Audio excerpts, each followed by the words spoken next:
할렐루야. 7월 14일 수요일입니다. 출애굽기 39장 1절부터 21절까지 말씀을 통해 은혜 나누도록 하겠습니다. 그들은 여호와께서 모세에게 명령하신 대로 청색, 자색, 홍색 실로 성소에서 섬길 때 입을 정교한 옷을 만들고 또 아론을 위해 거룩한 옷을 만들었더라. 그는 또 금색과 청색, 자색, 홍색 실과 가늘게 꼰 배실로 에봇을 만들었으되 금을 얇게 쳐서 오려서 실을 만들어 청색, 자색, 홍색 실과 가는 배실에 섞어 정교하게 짜고 에봇에는 어깨바지를 만들어 그 두 끝에 달아 서로 연결되게 하고 에봇 위에 에봇을 매는 띠를 에봇과 같은 모양으로 금실과 청색, 자색, 홍색 실과 가늘게 꼰 배실로 에봇에 붙여 짰으니 여호와께서 모세에게 명령하신 대로 하였더라. 그들은 또 호마노를 깎아 금태에 물려 도장을 새김같이 이스라엘의 아들들의 이름을 그것에 새겨 에봇 어깨바지에 달아 이스라엘의 아들들을 기념하는 보석을 삼았으니 여호와께서 모세에게 명령하신 대로 하였더라. 그가 또 흉패를 정교하게 짜되 에봇과 같은 모양으로 금실과 청색, 자색, 홍색 실과 가늘게 꼰 배실로 하였으니 그것의 길이가 한 뼘, 너비가 한 뼘으로 네모가 반듯하고 두 겹이며 그것에 네 줄 보석을 물렸으니 곧 홍보석, 황옥, 녹주옥이 첫 줄이요 둘째 줄은 석류석, 남부석, 홍만호요 셋째 줄은 호박, 백만호, 자수정이요 넷째 줄은 녹보석, 호마노, 벼곡이라 다 금태에 물렸으니 이 보석들은 이스라엘의 아들들의 이름 곧 그들의 이름대로 12이라 도장을 새김같이 그 12지파의 이름을 새겼으며 그들이 또 순금으로 녹분처럼 사슬을 따 흉패에 붙이고 또 금태 둘과 금고리 둘을 만들어 그 두 고리를 흉패 두 끝에 달고 그 따은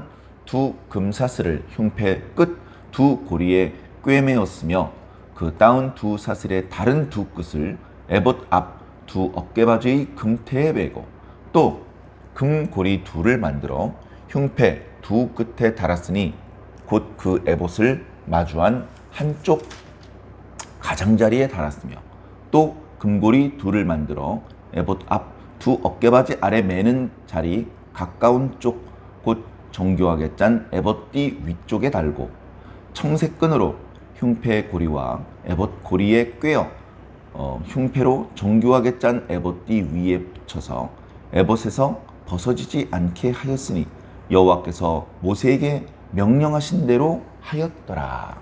아멘. 예, 감사합니다. 오늘 말씀을 이렇게 찾느라고 이제 몇 페이지를 이렇게 잘못 찾아서 페이지를 넘기다가 출애굽기가 벌써 이제 끝나는 마지막에 왔다는 것을 알게 되었습니다. 지금까지 출애굽기 말씀을 통해서 우리들에게 지혜를 주시고 능력을 주시고 용기를 주시고 위로를 주신 그리고 교훈을 주신 하나님의 은혜에 감사를 드립니다. 자, 지금 우리는 출애굽기 39장에 와 있는데요. 35장부터 39장까지는 이제 하나님께서 시내산에서 모세에게 주셨던 말씀들 25장부터 31장까지의 말씀을 준행하는 그런 내용으로 되어 있습니다. 물론 25장부터 31장까지의 말씀은 24장에 이스라엘 백성과 하나님 사이에 체결된 언약의 후속 조치로서 하나님께서 이스라엘 백성 가운데 거주하시면서 그들의 죄를 용서하시고 그들의 기도를 들으시며 그들에게 말씀을 하시고 그들을 만나시는 놀라운 축복의 의미를 담아서 성막을 건축하라는 그런 규례를 주셨던 것입니다. 그래서 출애굽기 전체는 모세가 태어난 이야기도 재미있고 10가지 기적과 홍해를 건넌 이야기도 감동적이지만 19장부터 24장에 이르는 특별히 24장에 하나님과 이스라엘 백성 사이에 언약이 체결되는 그 장면이 하이라이트고 최고봉이었다고 생각됩니다. 물론 32장부터 34장까지의 금송아지를 만들고 그 문제를 해결하기 위해 회개하는 그런 장면도 있었습니다. 곧 모세의 간구를 따라 하나님께서 이스라엘을 용서하기로 하셔서 이제 순조롭게 마치 금송아지 사건 같은 것은 없었던 것처럼 35장부터 성막을 만드는 작업이 진행되었던 것입니다. 몇 차례 말씀드렸던 것처럼 35장부터 39장까지의 말씀이 성취되는 과정에 꼬박 1년이라는 시간이 걸렸습니다. 그 1년이라는 긴 시간 동안 이렇게 성막을 만드는 과정에서도 안식일이 되었을 때에는 일을 잠시 멈추고 쉬었을 것입니다. 그리고 앞장서서 성령 받고 하나님께 지혜와 재능을 받아서 일하는 사람들과 달리 다른 백성들은 사실 평일도 전날과 다름없이 그저 쉬는 날이었을 것입니다. 아직은 온전한 제단이 만들어져 있지 않았기 때문에, 그리고 온전한 규례가 하나님께로부터 하달된 것이 아니기 때문에 안식일이라고 해도 따로 상번제를 드리는 것도 아니고 제사장이 무슨 진설병이나 등불을 관리하는 것도 아니고 큰 의미 없는 시간들이 지나가고 있었을 것입니다. 그러나 그 기간에도 하나님께서는 평일날에 만나를 주셨고, 그리고 안식일이 되면 만나를 주지 않는, 안식일 전날에 안식일날 먹을 양식까지 미리 주시는 그런 은혜가 반복적으로 베풀어져서 백성들은 백성들대로 하나님의 규례가 학습되는 그런 시간을 아마도 보냈을 것입니다. 자, 그리고 상당히 시간이 흘렀습니다. 그래서 35장부터 38장까지 성막 본 건물과 또 성막 안팎의 기구들과 성막을 두르는 그 포장, 그런 것들이 이제 다 완성이 되었습니다. 멀찍이서 보면 이제 다 됐나 본데 싶은 느낌이 들 정도로 성막의 모든 기구들과 성막을 구성하는 건물들이 완성이 된 것이죠. 쉬운 일은 아니었을 것입니다. 앞장선 일꾼들과 또 여러 이름이 알려져 있지 않는 지혜를 얻은 그런 일꾼들, 여인들, 그 모두의 정성과 또 노력이 다 합쳐져서 그렇게 성막이 건축되었죠. 그러나 물론 다 끝난 것은 아닙니다. 온전히 성막이 완성되고, 그리고 그 성막에서 비로소 하나님이 임재하시고 하나님을 만나고 하나님의 말씀을 듣고 하나님께 제사를 드리고 죄를 용서받고 그런 것들이 이제 가동되기까지는 여러 단계가 남겨져 있죠. 오늘은 그 중에서 제사장의 의복을 만드는 말씀이 나타나고 있습니다. 제사장의 의복도 만들어야 되고요. 제사장이 될 사람을 뽑아서 그들을 성결하게 준비시켜야 되고 제사장 위임 의식을 거행해야 됩니다. 하나님의 규례대로 만든 기름, 그 관유를 가지고 하나님께서 말씀하신 대로 만들었던 모든 성막과 기구에 그 기름을 발라 성별해야 되고, 그리고 하나님께서 임재하셔야 되고, 그리고 그 제단에 하나님께서 불을 붙여주셔야 되고, 그리고 거기서 제사장 위임 제사와 그리고 그 제사장이 집도하는 최초의 제사를 드려야 이제 비로소 이 성막을 통해서 하나님의 백성들이 누리게 될 은혜의 물꼬가 터졌다. 막혔던 관이 뚫렸다. 축복의 통로가 열렸다라고 말할 수 있게 될 것입니다. 자, 계속해서 우리는 긴장을 늦추지 않고 이 축복의 통로가 열리는 과정을 살펴보아야겠습니다. 자, 제사장의 의복입니다. 성막 전체 건물을 만드는 것에 비하면 그 의복을 만드는 일은 눈에 띄는 일은 아니었을 것입니다. 그리고 백성들이 가시적으로 볼 수 있는 일은 아니었을 것입니다. 아무래도 더운 지역이고 또 그 작업 자체가 그렇게 넓은 부지가 필요한 그런 작업이 아니었기 때문에 아마도 이것을 만드는 작업자들은 한 장막 안에 들어가서 거기서 주로 작업을 진행했을 것입니다. 작업이 어느 정도 진행됐는지 백성들은 알아보기 어려웠을 것입니다. 그래 어떤 백성들은 야, 이제 다 끝난 거 아니야? 왜 끝났다고 얘기를 안 하지? 이제 이런 식으로 얘기를 하거나 궁금해하는 사람들도 있었을지 모릅니다. 그러나 본문에는 그런 모습들은 나타나지 않고 아마도 백성들은 전에 금송아지 사건도 있고 해서 은인자적하면서 조용히 묵상하면서 근신하면서 그 성막과 관련된 모든 일이 마무리되었다는 것에 대하여 모세가 공포하기를 기다렸을 것입니다. 제사장의 의복을 만드는 것도 그렇게 순식간에 되는 것은 아니었습니다.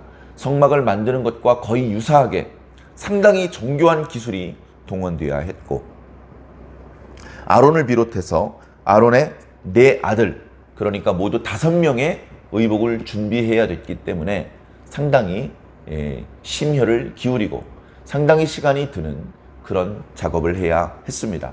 오늘 말씀에는 그 작업을 한 사람의 이름까지 나타나지는 않습니다. 그것을 그들이 만들었다 또는 그가 했다 이런 표현들이 이제 교차로 나타나고 있는데요. 그들은 아마도 부살렐과 오홀리압이었을 것입니다. 성막을 만들 때는 많은 여인들이 함께 나와서 실을 뽑고 또 실을 짜고 그리고 자수를 놓고 하는 것들을 거들었습니다. 물론 이제 여기저기 토막토막 나타나고 있는 말씀을 살펴보면 부살렐은 주로 금과 은과 놋을 녹이고 부어서 만들고 깎고 세공하는 나무를 깎고 조각하는 이제 그런 기술이 더 뛰어났고 오홀리압은 실을 뽑고 천을 짜고 술을 놓고 그리고 나무를 짜 맞추는 그런 재능이 뛰어났던 것 같습니다. 이제 많은 여인들의 도움으로 천을 충분히 만들어서 이제 그 천들을 재단하고 그리고 그 위에 이제 술을 놓아서 제사장의 의복을 만들어야 됩니다. 제사장의 의복 중에서 속바지나 반포 속옷은 이제 그 만들 때에 별로 어렵지 않습니다. 세마포를 잘 재단해서 깨끗하게 이렇게 옷을 만들면 되는 것이었습니다. 그러나 오늘 말씀에 보면 제사장의 의복 중에서도 가장 화려한 부분인 에봇과 흉패에 해당되는 말씀이 나타나고 있습니다. 이 옷은 그저 배실로만 짜는 것이 아니고요. 마치 성막의 첫 번째 덮개 그리고 지성소와 성소, 성소와 뜰 그리고 그 뜰과 그 바깥쪽을 구별하는 휘장 그 출입문과 그 안쪽이 보이지 않게 가리는 막을 이루는 그 휘장을 만들었을 때와 마찬가지로 홍색, 자색, 청색실을 이렇게 사용을 했고요. 특별히 에봇과 흉패를 만들 때에는 금을 얇게 두드려서 얇게 펴서 그것을 가위로 오리듯이 실처럼 아주 가느다랗게 오립니다. 우리가 알고 있는 가는 철사를 만드는데 어쩌면 그거보다도 더 가늘게 느껴지는 그런 금실을 만들어서 그 금실을 이제 홍색, 자색, 청색실 그리고 가늘게 꼰 배실과 함께 천을 짤 때 섞어서 짠다고 말씀하고 있습니다. 쉬운 일이 아니었겠죠. 아무래도 금실은 다른 실들보다 강도가 낮았기 때문에 매우 조심스러웠으며 중간중간에 끊어졌을 때 잘 연결해야만 했을 것입니다. 그래서 너무 얇게만 할 수 없었고 너무 둔탁하게 두텁게 할 수도 없어서 여러 번 시행착오를 겪어서 그것들을 만들었던 것 같습니다. 그렇게 이제 에봇을 만들 수 있는 그런 바탕이 되는 천을 짜고 그리고 그것을 재단해서 에봇을 만들었습니다. 에봇을 이렇게 우리가 요즘 쓰는 말로 조끼처럼 되어 옷인데 겉옷 위에 입기 위해서 겉옷도 에봇이 중요하기 때문에 에봇 받침이라고 이제 별칭이 붙어 있는데요. 그 위에 걸쳐 겉옷과 고정하기 위한 어깨바지와 여러 끈들이 나타나고 있습니다.